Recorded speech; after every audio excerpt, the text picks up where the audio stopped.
John. Welcome back to our online community content. If you would, after this episode, go ahead and take a moment and subscribe to our YouTube channel. And you can also visit our website, fccbrazil.org, where you can find all of our podcasts and any other online community content that we post. But most of all, I hope that you find this next presentation inspiring to lead you to a loving Father, a caring community, and a life-changing faith. Enjoy.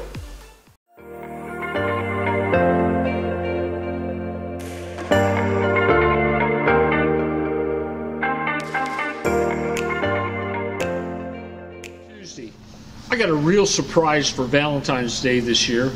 My wife found some old pictures that were 35 plus years old of one of my first turkey hunts. In fact, the first year I harvested a turkey. I was totally elated that she made it for me, a shadow box full of memories.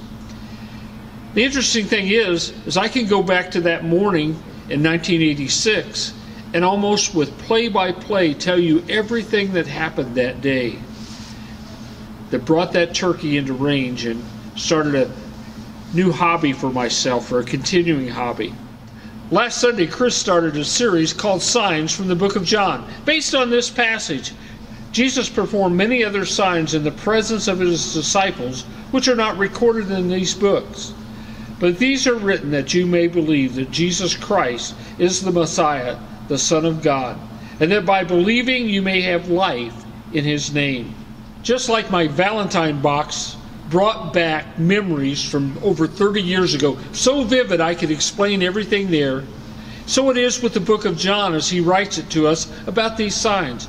When he talks about turning water into wine, or the Samaritan woman, those stories are just as vivid to him when he wrote them down that would become part of his book to us about Jesus' life.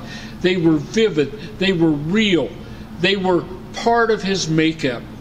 And he shared those with us, and so many other stories from this first-hand account, so that we might believe Jesus is the Christ, the Son of God. So when we read these signs, it's not just a story. It's the personal testimony of John the Apostle. It's the personal influence that Christ had on his life. But what's neat about it?